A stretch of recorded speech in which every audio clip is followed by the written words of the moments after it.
Hey, howdy and happy day, everybody. I got a guest with me, Joe. Joe, who are you? Say your last name so I don't screw it up. Colangelo, just as you see it. That's exactly how I would have said it. And Brian Loving, I know how to pronounce that. Hey, Joe and I, everybody, we had a talk just the other day on the telephone, and he brought up a subject that I'm aware of, but it occurred to me that many people aren't. And even if you are, it's always good to remind you what you already know. And it's REE, which is rare earth elements. And again, very few people have heard that term. Joe, since you and I did speak the other day, since that I've gone out and asked people, do you know what this is? And they have this blank look. And so I think it's kind of cool to talk about because people don't get what it is or the significance of what it is. Rare earth elements are a group of 17 elements. They're transition metals that are used for dozens and dozens of other things to be manufactured, cell phones and computers and so many other things. And you were talking about the Ukraine the other day and the significance of what Trump is trying to do in the Ukraine with all of their minerals and metals. We hear from Fox News and CNN and other places that we choose to listen to that it's all about metals, but nobody or very few people grasp the significance of what the metals are. Yeah, that's well, you explained it very well, Brian, as an overview. And I did send you editorial cartoon that was in the Globe and Mail in Toronto, which was a great editorial last week of President Trump and Elon Musk shaking down the Ukraine for those metals and their Yes. pockets. I thought that was very appropriate. And yeah, of course, we all know that President Trump is one smart guy and one smart negotiator. And, right now, because I'm involved in rare earth elements, and I'll tell you about that in the great state of Kentucky. And actually, although it is a blue state, quite frankly, southeastern Kentucky, where I do what I do in Narland County, where they just shot a judge about 3 weeks ago, it's as, American red as it gets. And those rare earth elements are basically their two biggest uses are aerospace and satellites, as well as they're being used for these new quantum chips that are coming out. Yeah. So, Well, one thing that I found interesting is like Apple, all of their cell phones are made in China, and Trump has been after them to come to America. And I've always wondered, why don't you come to America? I don't get it. But now that I've learned a little more from you about REE, rare earth elements, is that America used to produce upwards to 35% of all of the REE. Today, they don't produce any, except what you're no, doing. Hardly no, any. you're bang on. It's 95% of it is as produced. as of today, 90% of REE comes from China. Yeah, it's even, I've heard even higher. 70% of the global reserves are in China. Well, Now, it's interesting, Joe. I know that that's the popular thing that I just learned, and I've been talking to some members of parliament and some senators here since our conversation, and they say unequivocally at this point, new information that Canada has the largest known reserves and resources of rare earths in the world. well, Brian, I hope that to be true. And, I do too. I wonder if it's right. except that, It's just nothing. unfortunately, you can't get it out in a communist government, but more about that later as a dual citizen like yourself. But in Kentucky, just, again, kind of a layman's version is typically RE is called fire rock. And that's because it came from meteorite strikes to the earth. Right? So there were very large meteor strikes in southeastern Kentucky in the coal mining regions. Mm-hmm. So what's basically happened there is that the metals are in the ponds for the coat tailings from processing coal. You need a couple of barrels of water for every barrel, metric ton of coal, et cetera. Same as with oil. So these RE metals are in there, and I happen to be involved with an organization that has the only patented technology in North America, and it's a U.S. patent. Right?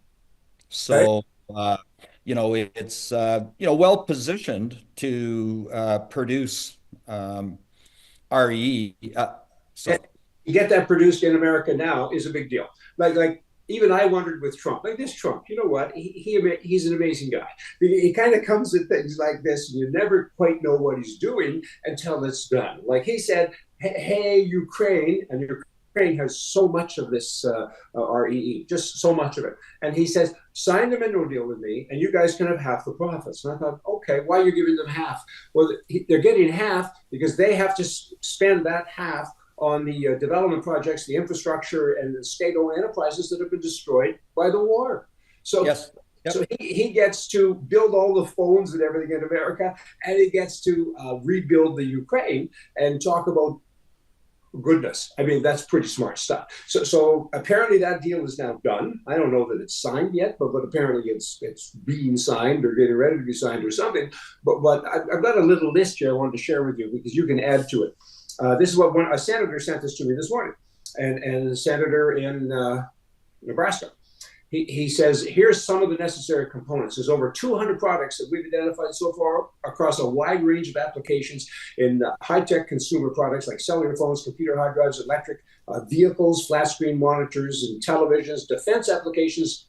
And this is his big deal because he's in that world. Defense applications including electronic displays, guidance systems, lasers, and radar and solar systems. That's a big deal.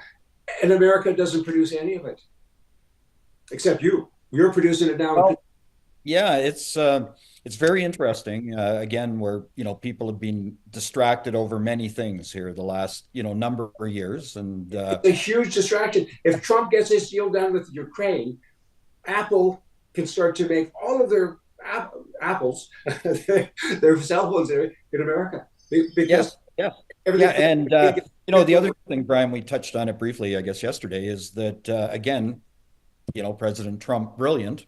The Ukraine is currently a superpower as it relates to arms.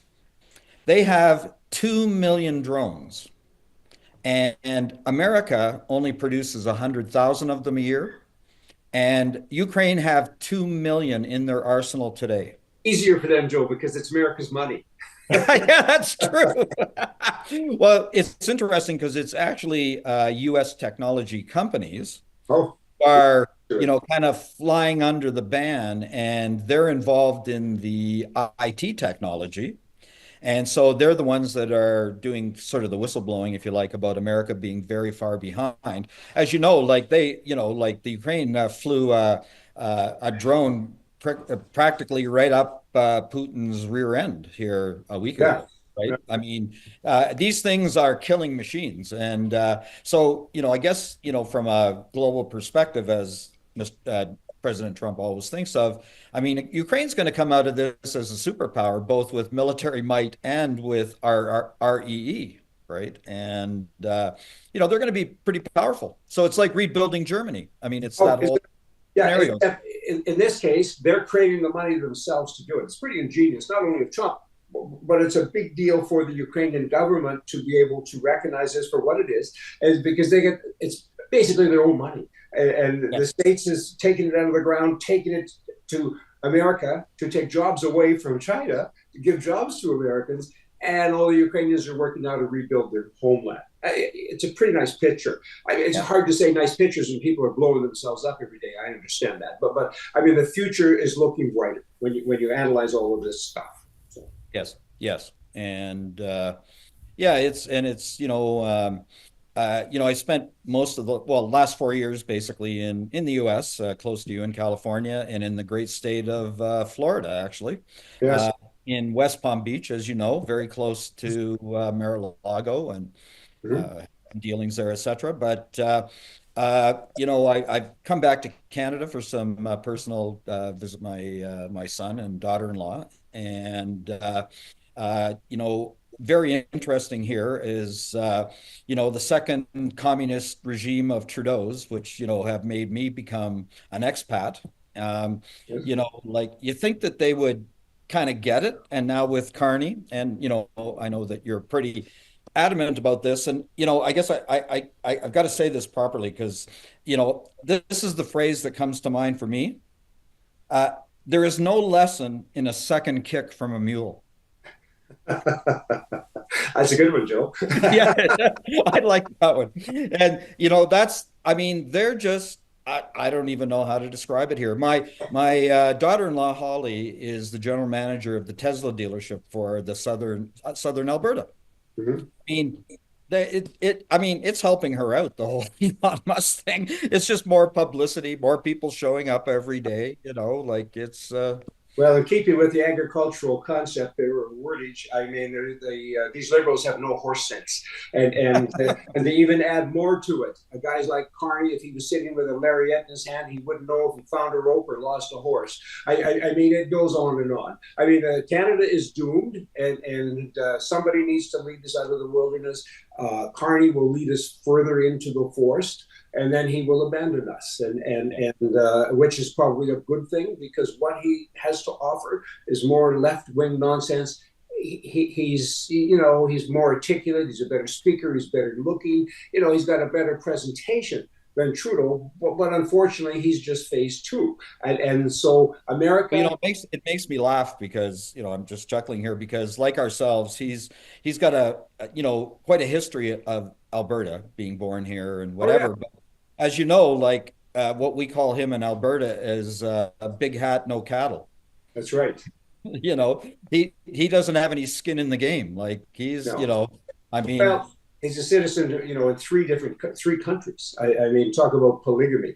It's a tough ride, so we'll see what happens. And I just wish that Canadians could get it. I mean, the good thing that's come out of this thing with Trump, I guess, with all of his wordage and kind of threatening words, is that we have this patriotic thing going on. Some of it's fake, but not all of it. There's a lot of flags, and a lot of people are saying, "Hey, I'm Canadian." Well, then act like it and do something for the country because the country's in shambles. There's no freedom. You can't defend yourself with a tool of any kind. And so many other things. You need to get the country back. And Canadians are so influenced by American television, we think that we have power to look after ourselves, for example, because we watch television, and we don't. And so freedom is important. And then, of course, you slide over to the economy. And the REE in Canada could be such a big thing, but it needs to be controlled by private enterprise, not by the government. A guy like Carney will look at this thing and say, rare earth element. Wow. He says, all need those Apple telephones and everything. They need us.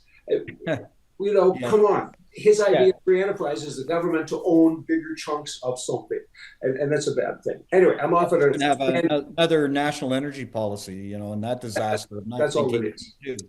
But the And new thing, this REE will change a lot of things from Kentucky westward and eastward and all words, and of course with the Ukraine. So we've covered some nice ground, and thanks for sparking me on this because the REs it's a big deal, and people should be aware of it, and they should understand more about why Trump does things. I mean, this contract was a huge deal. Why? People think it's gold or silver or copper or coal because you say the word mining, and they bring all those known things under it. well, and And I in think fact, that's the brilliance of President Trump is yes, it's always common speak for the common man. Like in the last 4 years with the Biden in power, I couldn't understand a word of what they were talking about in terms of the budget. But President Trump says build a wall. Okay, I get it, right? REE. I don't need to know like a ton of it. Now I know the simple thing. Now I can, check out what I want to, right? yeah. God only knows how the Democrats would say REE. It'd be like a 3, 4 pager, right? On You know what? Yeah. And if it's Trump's idea, so it's a bad thing. Trump could find a cure for cancer, and they would call them names. Now, lastly, there's 15 elements of this group of the 17 elements that are more important than the 17. Do you know any of them? I looked at the list and oh my. well, let me tell you, Brian. I guess that being a serial entrepreneur like yourself, I only humbly in your back wake there is that I started my career as a research chemist for Gulf Oil internationally, Right? and so You know some of these words then that I well can. they got rid of me. Well, they put me in marketing after 3 years because they said I'd be a better spin doctor than a scientist. So but I do understand what those 17 elements are, especially iridium. which is used in the new quantum chips. So when I went to university and studied physics, there were only three states of matter, basically, solid, liquid, and gas. Now there's a fourth state that has been brought out by the major chip people, being Amazon, Google, and Microsoft. So it's this new quantum state. So If you went from 3 to 4, that's not so bad, because with regards to genders, Biden went from 2 to 40. Hey, so Joe, we're going to wrap it up here today. Thanks so much for chatting, and all of you people that are watching, I hope we brought something new to you. This REE, look it up. It's a big deal. I think it's going to change a lot of things, certainly in America, in terms of jobs and factories, and make America great again. So Canada, make Canada great again, which means you need somebody there from the conservative side, politically right is right, left is wrong, to lead us out of the wilderness. Hey, Joe, see you next time. thanks, Brad. Okay.